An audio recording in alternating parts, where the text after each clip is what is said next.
اعوذ باللہ من الشیطان الرجیم، بسم اللہ الرحمن الرحیم۔ الحمد للہ رب العالمین والصلاة والسلام علی سید المرسلین و خاتم النبیین، اما بعد۔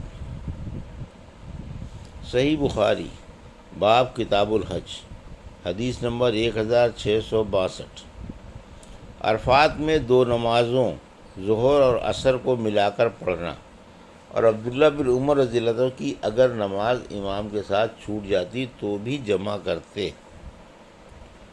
لیث نے بیان کیا کہ مجھ سے عقیل نے ابن شہاب سے بیان کیا، انہوں نے کہا کہ مجھے سالم نے خبر دی کہ حجاج بن یوسف جس سال عبداللہ بن زبیر رضی اللہ عنہ سے لڑنے کے لیے مکے میں اترا تو اس موقع پر اس نے عبداللہ بن عمر رضی اللہ عنہ سے پوچھا کہ عرفے کے دن وقوف میں آپ کیا کرتے ہیں؟ اس پر سالم بولے کہ اگر تو سنت پر چلنا چاہتا ہے تو عرفے کے دن نماز دوپہر ڈھلتے ہی پڑھ لینا۔ عبداللہ بن عمر رضی اللہ عنہ نے فرمایا کہ سالم نے سچ کہا۔ صحابہ آن صلی اللہ علیہ وسلم کی سنت کے مطابق ظہر اور عصر ایک ہی ساتھ پڑھتے تھے۔ میں نے سالم سے پوچھا کیا رسول اللہ صلی اللہ علیہ وسلم نے بھی اسی طرح کیا تھا؟ سالم نے فرمایا، اور کس کی سنت پر اس مسئلے میں چلتے ہو؟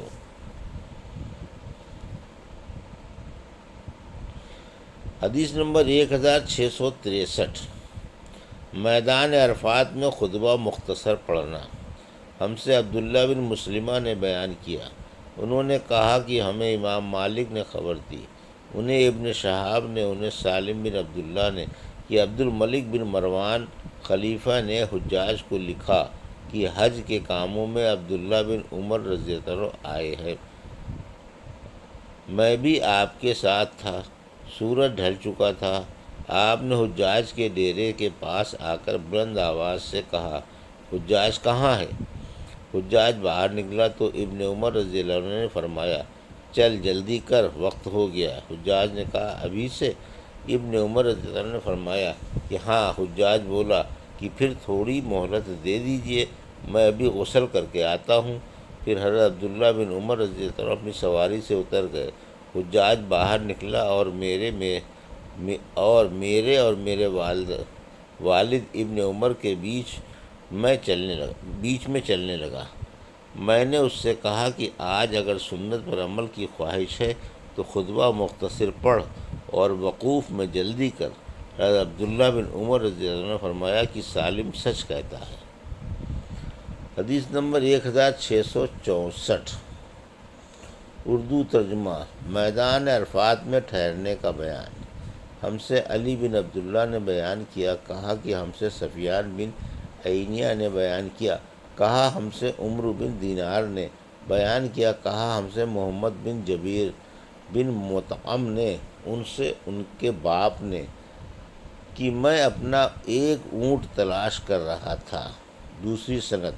اور ہم سے مسدد نے بیان کیا، کہا ہم سے سفیان بن عینیہ نے بیان کیا، ان سے عمرو بن دینار نے، انہوں نے محمد بن جبیر سے سنا کہ ان کے والد جبیر بن مطعم رضی اللہ عنہ نے بیان کیا، میرا ایک اونٹ کھو گیا تھا تو میں عرفات میں اس کی تلاش کرنے گیا۔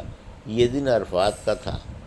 میں نے دیکھا کہ نبی کریم صلی اللہ علیہ وسلم عرفات کے میدان میں کھڑے ہیں۔ میری زبان سے نکلا، قسم اللہ کی، یہ تو قریش ہیں، پھر یہ یہاں کیوں ہیں؟ حدیث نمبر 1665۔ ہم نے فروہ بن ابی المغرا سے بیان کیا، انہوں نے کہا کہ ہم سے علی بن مسہر نے بیان کیا، ان سے حشام بن عروہ نے، ان سے عروہ بن زبیر رضی اللہ عنہ نے کہا کہ حمز کے سوا بقیہ سب لوگ جاہلیت میں ننگے ہو کر طواف کرتے تھے۔ حمز قریش اور اس کی اولاد کو کہتے ہیں، اور بنی کنانہ وغیرہ جیسے خزاع لوگوں کو خدا واسطے کپڑے دیا کرتے تھے۔ قریش کی عورتیں دوسری عورتوں کو تاکہ وہ انہیں پہن کر طواف کر سکیں، اور جن کو قریش کپڑا دیتے وہ بیت اللہ کا طواف ننگے ہو کر کرتے۔ دوسرے سب لوگ تو عرفات سے واپس ہوتے، لیکن قریش مزدلفہ سے جو حرم میں تھا واپس ہو جاتے۔ حشام بن عروہ نے کہا کہ میرے باپ عروہ بن زبیر نے مجھے ام المومنین حضرت عائشہ صدیقہ رضی اللہ عنہا سے خبر دی کہ یہ آیت قریش کے بارے میں نازل ہوئی کہ پھر تم بھی قریش وہیں سے واپس آؤ جہاں سے اور لوگ واپس آتے ہیں، یعنی عرفات سے۔ سورہ بقرہ۔ انہوں نے بیان کیا کہ قریش مزدلفہ ہی سے لوٹ آتے تھے، اس لیے انہیں بھی عرفات سے لوٹنے کا حکم ہوا۔ حدیث نمبر 1666۔ عرفات سے لوٹتے وقت کس چال سے چلے؟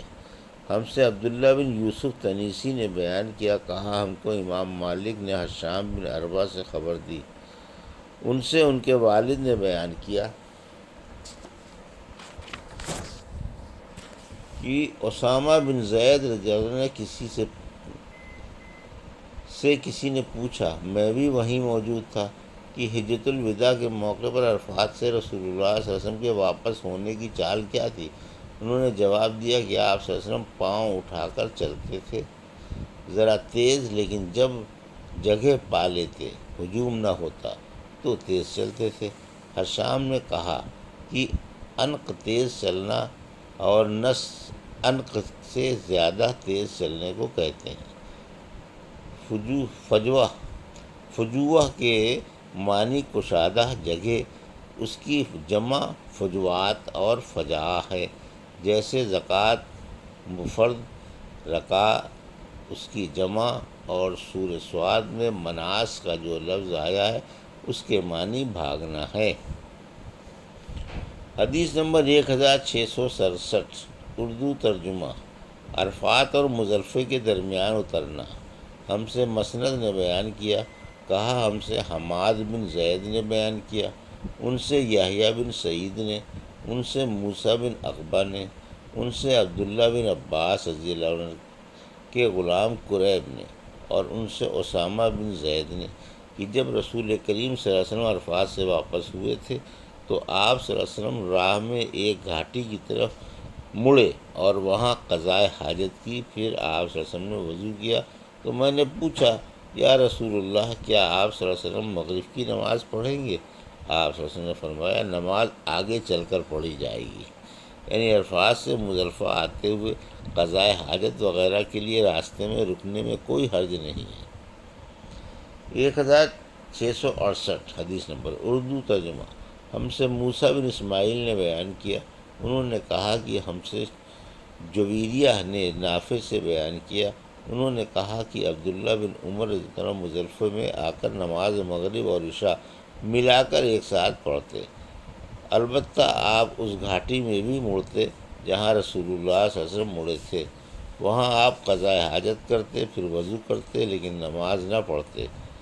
نماز آپ مزدلفہ میں آ کر پڑھتے تھے۔ حدیث نمبر 1669۔ اردو ترجمہ۔ ہم سے قنیبہ نے بیان کیا، انہوں نے کہا کہ ہم سے اسماعیل بن جعفر نے بیان کیا، ان سے محمد بن ابی حرملہ نے، ان سے ابن عباس رضی اللہ عنہ کے غلام قریب نے، اور ان سے اسامہ بن زید رضی اللہ عنہ کے کہ میں عرفات سے رسول اللہ صلی اللہ علیہ وسلم کی سواری پر آپ صلی اللہ علیہ وسلم کے پیچھے بیٹھا ہوا تھا۔ مزدلفہ کے قریب بائیں طرف جو گھاٹی پڑتی ہے، جب آنس صلی اللہ علیہ وسلم وہاں پہنچے تو آپ صلی اللہ علیہ وسلم نے اونٹ کو بٹھایا، پھر پیشاب کیا اور تشریف لائے، تو میں نے آپ صلی اللہ علیہ وسلم پر وضو کا پانی ڈالا، آپ صلی اللہ علیہ وسلم نے ہلکا سا وضو کیا، میں نے کہا یا رسول اللہ، اور نماز؟ آپ صلی اللہ علیہ وسلم نے فرمایا کہ نماز تمہارے آگے ہے، یعنی مزدلفہ میں پڑھی جائے گی۔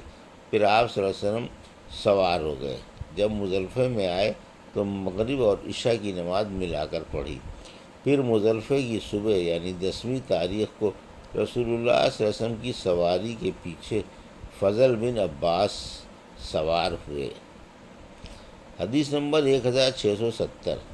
قریب نے کہا کہ مجھے عبداللہ بن عباس نے فضل رضی اللہ عنہ کے ذریعے سے خبر دی کہ آن صلی اللہ علیہ وسلم برابر لبیک کہتے رہے تاکہ جمر عقبہ پر پہنچ گئے اور وہاں آپ صلی اللہ علیہ وسلم نے کنکریاں ماریں۔ یہ تھی صحیح بخاری باب کتاب الحج کی حدیث نمبر 1662 سے 1670 کا اردو ترجمہ جو ابھی آپ نے سماعت فرمایا۔ اللہ سے دعا ہے کہ اللہ رب العزت مجھے اور آپ کو ان حدیثوں کی صحیح سمجھ عطا فرما اور ان پر عمل کرنے کی توفیق عطا فرما، آمین یا رب العالمین۔